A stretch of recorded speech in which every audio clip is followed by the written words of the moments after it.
on Monday, August 27th. We'll call to order this meeting of the Wauwatosa School Board in the administration building in the boardroom on the lower level.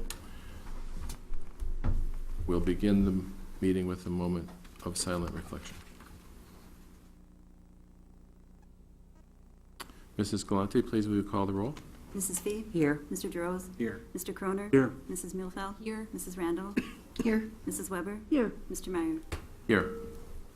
Members of the Wauwatosa School Board value the input of students, parents, staff members, and community members. The board's regularly scheduled meetings provide an opportunity for opinions and concerns to be expressed publicly. The board values all comments and will respectfully consider this input in decision-making. The board requests that individuals limit their comment on each item to 3 minutes. Following any comment, an individual board member may respond on the issue raised. However, it is not the intent of the public comment portion of the agenda for the board to enter into a debate with members of the community. Because non-agenda items are not publicly posted in advance, no action will be taken on public comment regarding non-agenda items this evening. Is there anyone present who would like to comment on a non-agenda item?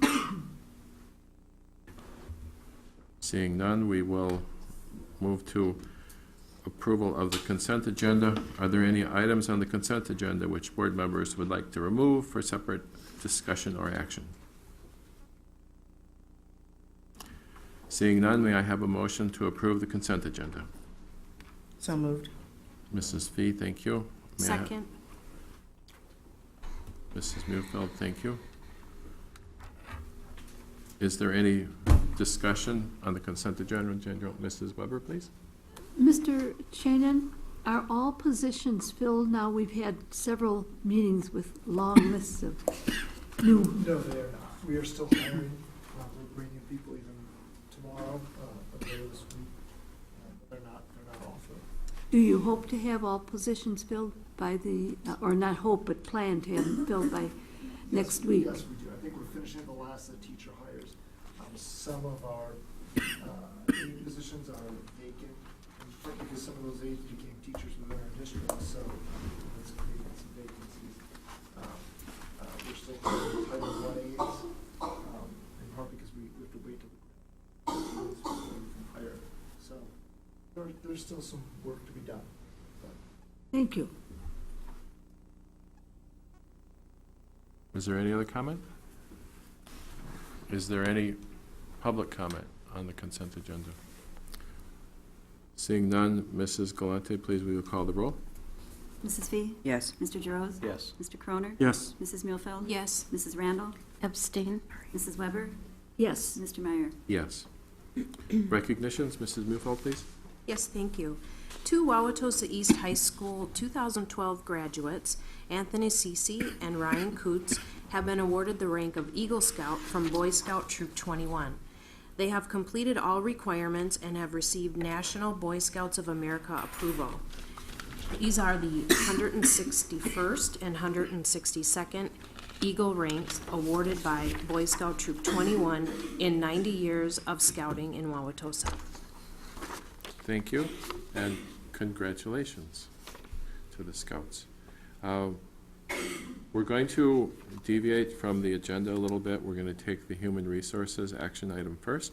Mrs. Weber, please, will you read the action item? It is recommended that the school board approve the administrative contract for Whitman Middle School Associate Principal Kyle Robert Moore, effective August 15, 2012, at a salary of $76,000 prorated to a 205 days worked, and I so move. Is there a second? Second. Thank you. Is there any board, do we want to do the introduction or Sure. board discussion? Introduction first? Sure. Okay. Kyle Moore is here this evening. Kyle most recently was in Richmond as the Dean of Students, and we're pleased to have him. He's gone through about, how many interviews do you have? 4 or 5 different interviews to get to this point, and he's already begun work at Whitman. And as Mr. Mack can attest to the great education Mr. Moore received from UW La Crosse, we know he's going to be good here, so welcome. Thank you. I just wanted to let you know how excited I am to be a part of your district.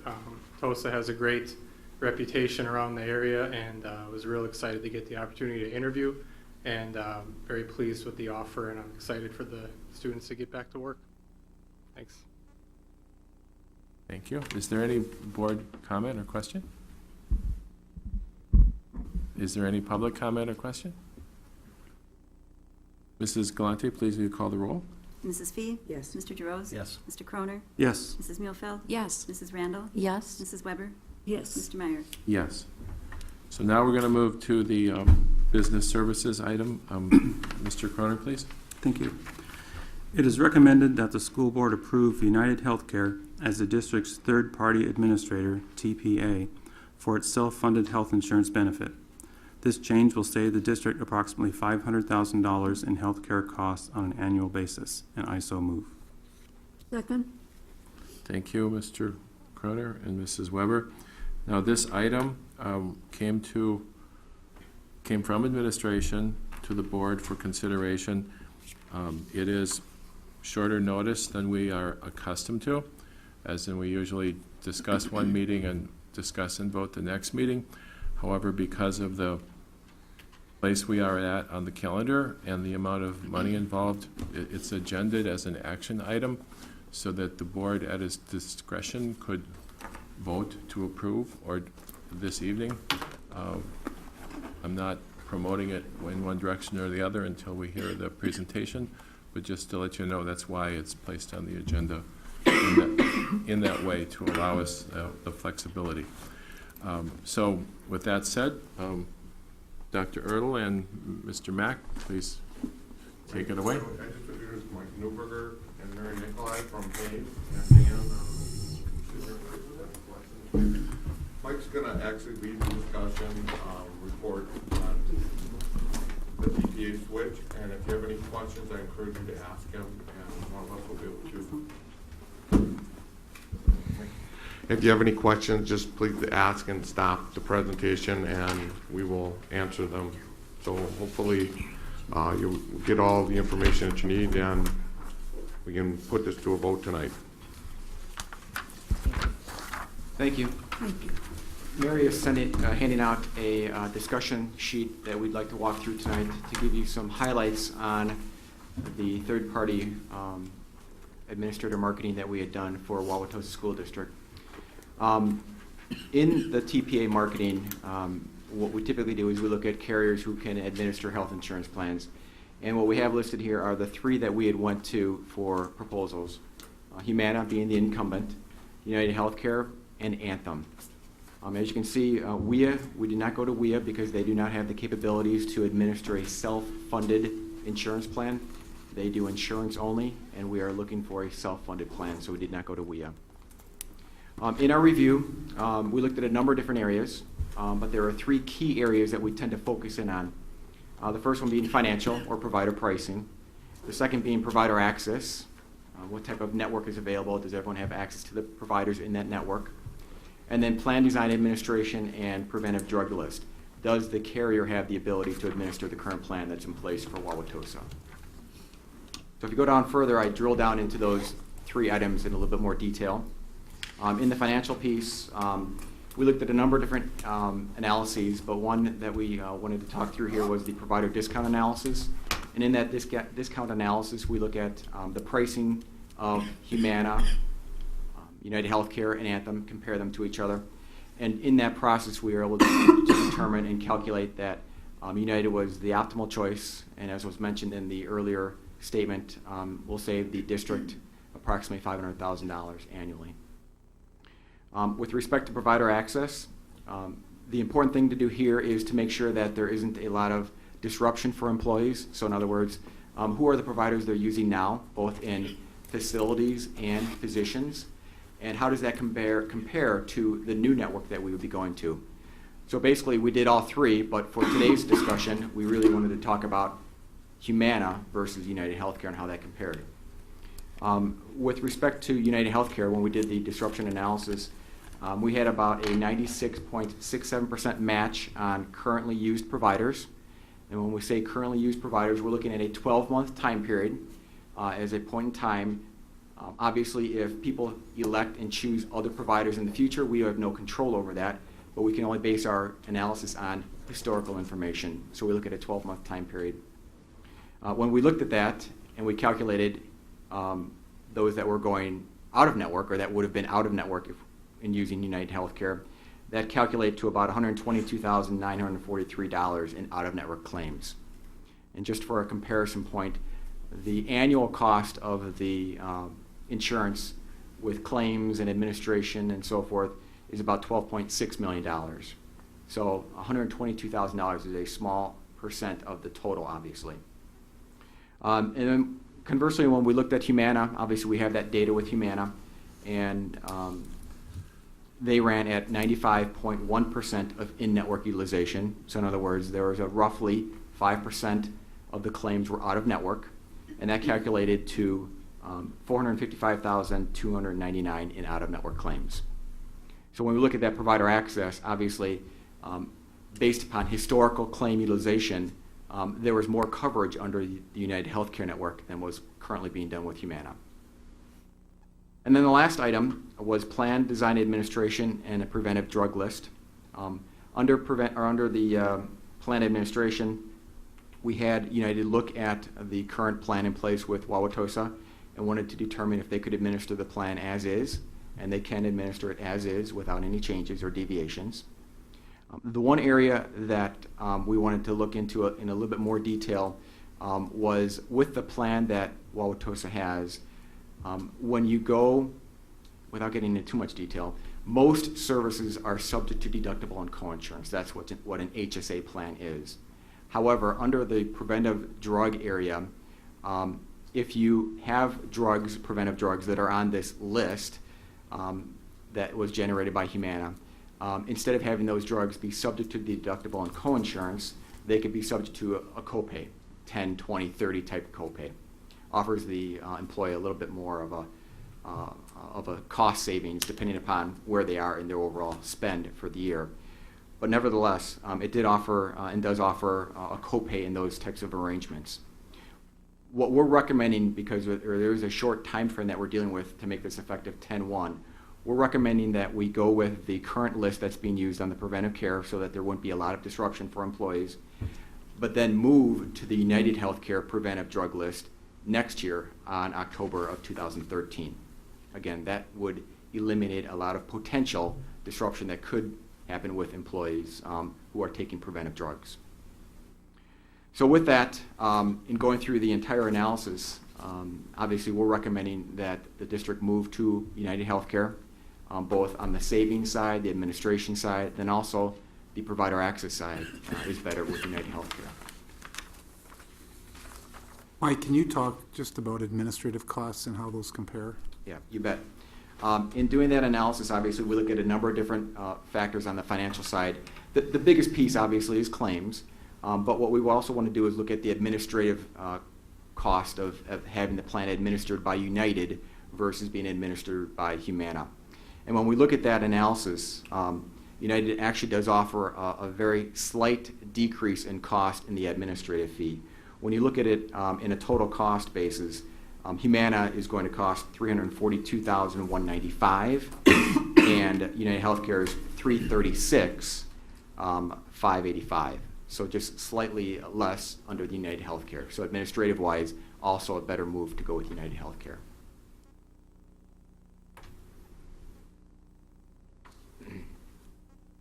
Is that the story, so to speak?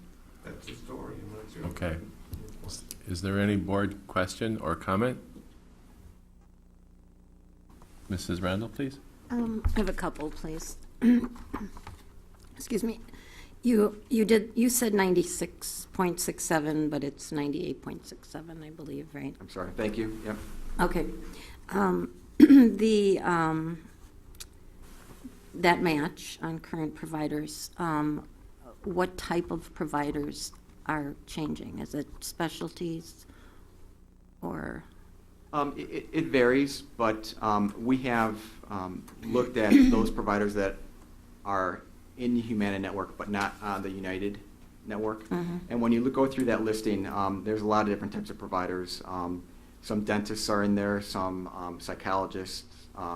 You have a hospital. The UW system is not in, but in the geographic area of southeast Wisconsin, all hospitals and facilities are in network, both in the United and in the Humana. So there's a perfect match there. There are some chiropractor differences, some mental health provider type differences, and some normal physician type differences. But again, that difference is minimal when you compare the number of providers that are in both the United Network and in the Humana Network. Mm-hmm. So specialties like neurology? In our list, we types just of have doctor things? names. Okay. In other words, Dr.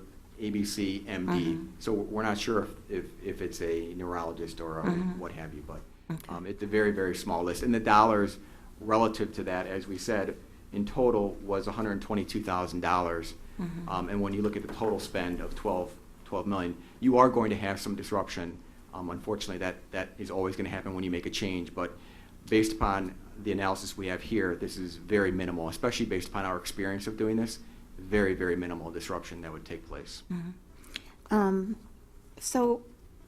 on the drugs then, nothing would change until a year from October, or just the list wouldn't change? Would it change to the copay rather Sure. than the deductible and coinsurance, or?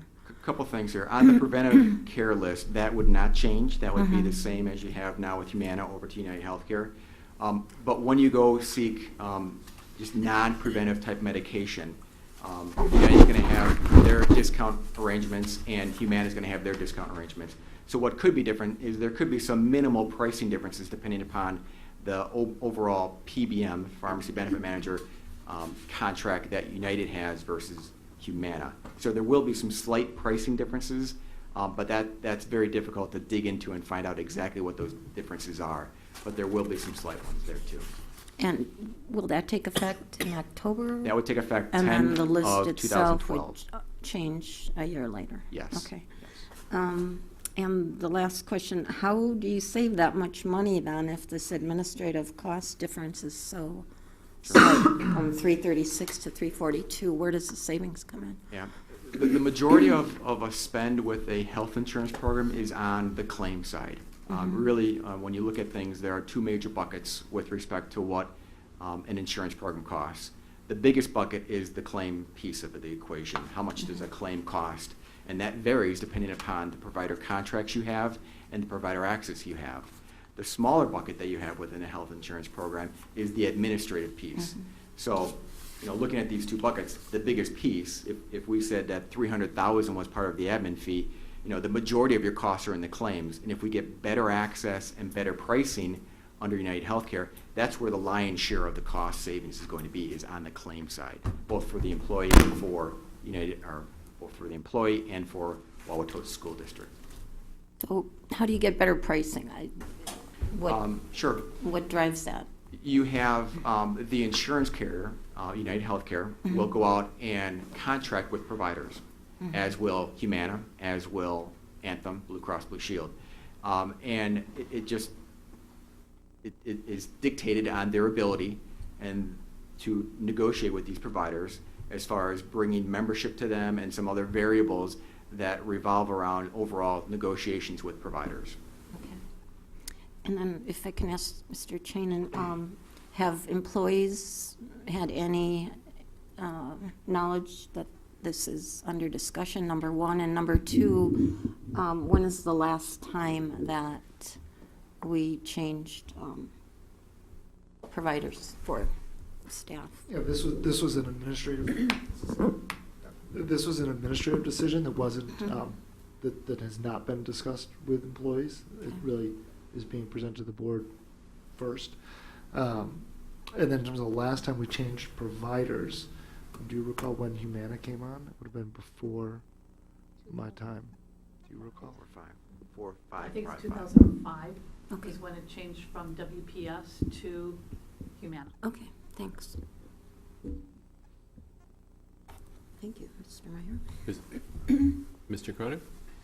Is this a one-year agreement, so this is something we would renew on a yearly basis?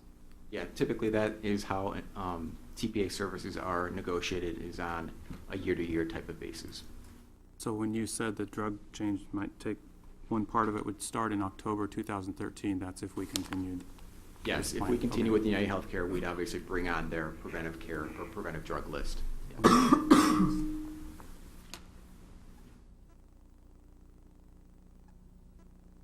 Any other board question or comment? Is there any community comment or question?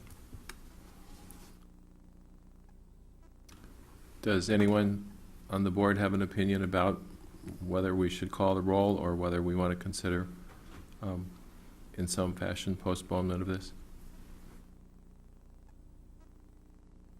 So if I call the roll, we're all fine? Okay, thank you. Mrs. Galante, please call the roll.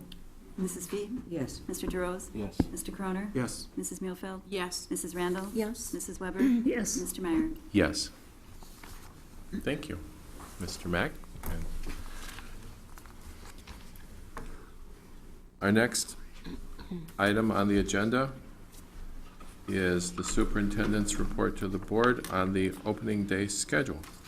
Just for the board members, you're invited at 7:15 on Wednesday morning to stop to, at West High School. We will have a program for approximately an hour, but feel free to stay the day as we'll be doing some department meetings and things like that. But we'll have an opening day presentation with breakfast starting at 7:15 for the teachers. And then obviously the first day of school is the following Tuesday, the 4th, I believe is the date. So you're welcome and invited. Thank you. Any comment by the board? Comment from the community? Is there any comment on non-agenda items? Seeing none, at this time, the board is going to move into adjourn from the regular meeting and reconvene into executive session to discuss the superintendent's evaluation and individual administrators' performance evaluations per statutory exemption to Wisconsin's open meeting law, section 19.851C. And we also will reconvene in room A or B? Room A upstairs. May I have a motion? So moved. Second, please. Second. Mrs. Randall and Mrs. Muehlfeld. Is there any comment on the motion? Mrs. Galante, please call the roll. Mrs. Fee? Yes. Mr. DeRose? Yes. Mr. Croner? Yes. Mrs. Muehlfeld? Yes. Mrs. Randall? Yes. Mrs. Weber? Yes. Mr. Meyer? Yes. We will take about 5 minutes to move upstairs. Thank you.